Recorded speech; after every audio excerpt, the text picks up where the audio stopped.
ശിവപ്രസാദം ജ്യോതിഷത്തിലേക്ക് എല്ലാവർക്കും സ്വാഗതം. ഇന്ന് നമ്മളിവിടെ പറയാൻ പോകുന്ന വിഷയം എന്ന് വെച്ചാൽ നമുക്കെല്ലാവർക്കും അറിയാവുന്ന ഒരു കാര്യമാണ് സൂര്യൻ ഭഗവാൻ എന്ന് പറയുന്നത്. അതായത് ആദിത്യ ഭഗവാൻ എന്ന് പറയുന്നത് നമ്മുടെ പ്രത്യക്ഷ രൂപത്തിലുള്ള നമ്മുടെ ഭഗവാനാണ് ആദിത്യ ഭഗവാൻ എന്ന് പറയുന്നത്. അപ്പോൾ ആദിത്യ ഭഗവാനെ നമ്മൾ എങ്ങനെ ജപിക്കണം, എങ്ങനെ പ്രാർത്ഥിക്കണം? നമ്മൾ പ്രഭാതത്തിൽ നമ്മൾ മസ്റ്റായിട്ടും നമ്മൾ ആദ്യമേ നമ്മൾ രാവിലെ ഉറക്കം എഴുന്നേറ്റ് രാവിലെ വരുമ്പോഴത്തെ ഉണർന്ന് എഴുന്നേറ്റ് ഡോർ ഓപ്പൺ ചെയ്യുമ്പോൾ തന്നെ നമുക്ക് കാണാൻ പറ്റുന്ന നമ്മുടെ പ്രത്യക്ഷത്തിലുള്ള ദൈവമാണ് നമ്മുടെ സൂര്യഭഗവാൻ എന്ന് പറയുന്നത്. ആ സൂര്യഭഗവാനെ നമുക്ക് ഏതൊക്കെ രീതിയിൽ ഭജിക്കുകയാണെന്നുണ്ടെങ്കിൽ നമ്മുടെ എല്ലാ ദുഃഖ ദുരിതങ്ങളും മാറി നമുക്ക് ജീവിത വിജയം നേടിയെടുക്കാൻ സാധിക്കുമെന്ന് നോക്കാം. അതിന് നമ്മൾ പ്രഭാതത്തിൽ തന്നെ ഒക്കുന്നവരെല്ലാവരും പ്രഭാതത്തിൽ തന്നെ സ്നാനാദി കർമ്മങ്ങൾ ചെയ്യാൻ നോക്കുക.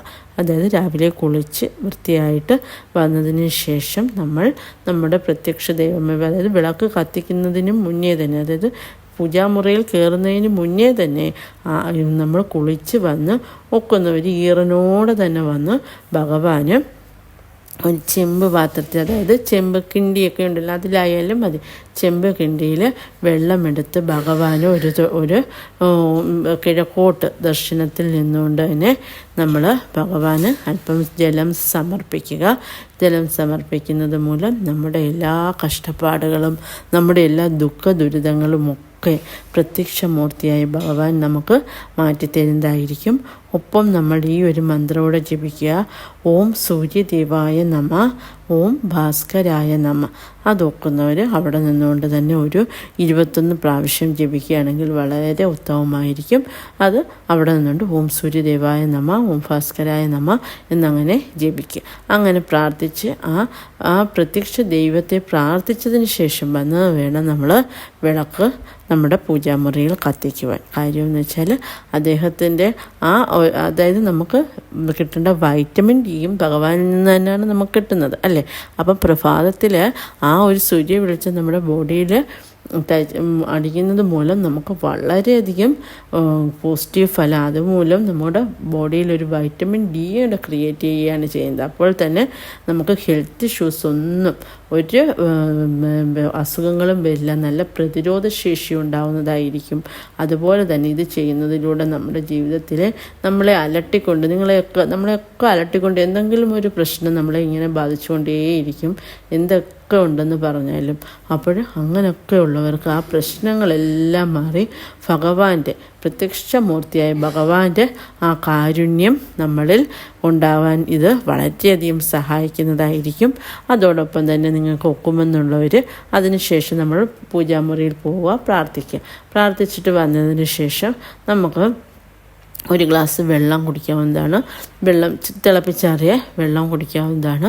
കുടിച്ചതിന് ശേഷം ഉറപ്പായി നിങ്ങളെല്ലാവരും ദിവസവും, അതായത് പീരീഡ്സ് ടൈം ഒഴിച്ച് ബാക്കിയുള്ള ടൈമിൽ സ്ത്രീ പുരുഷ ഭേദമന്യേ 2 കൂട്ടർക്കും കുട്ടികൾക്കുൾപ്പെടെ നമുക്ക് യോഗയല്ല സൂര്യ നമസ്കാരം, യോഗ തന്നെയാണ് അത്, സൂര്യ നമസ്കാരം ചെയ്യാവുന്നതാണ്. അതെങ്ങനെയാണെന്ന് ഇപ്പം വീഡിയോസിലെല്ലാം നമ്മുടെ യൂട്യൂബ് വീഡിയോസിലൊക്കെ കുറേ ഇഷ്ടം പോലെ ഇട്ടിട്ടുണ്ട്. അപ്പോൾ അതിൽ നോക്കി അല്ലെങ്കിൽ ഒരു ഗുരുവിൻ്റെ അടുത്ത് പോയി അത് നന്നായി പഠിച്ചതിന് ശേഷം അത് എന്നും പ്രാക്ടീസ് ചെയ്യുക.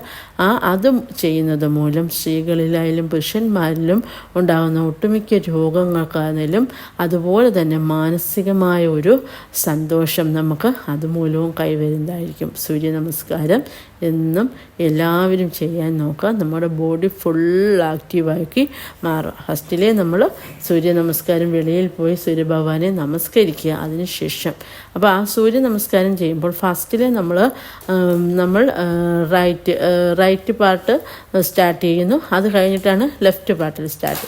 അങ്ങനെ 2 പാർട്ടിലും നമ്മൾ സൂര്യ നമസ്കാരത്തിൻ്റെ നമ്മൾ 2 പാർട്ടും നമ്മൾ യൂസ് ചെയ്യുന്നതായിരിക്കും, അല്ലേ? അപ്പോൾ ആ 2 ടൈമിലും നമ്മൾ സാഷ്ടാംഗം നമ്മൾ ഭൂമിയുമായിട്ട് ടച്ച് ചെയ്ത് അങ്ങനെ സൂര്യഭഗവാനെ അങ്ങനെ നമസ്കരിച്ച് കിടക്കുന്ന ആ ടൈമിൽ നമ്മൾ ഈ ഒരു മന്ത്രം ജപിക്കുക.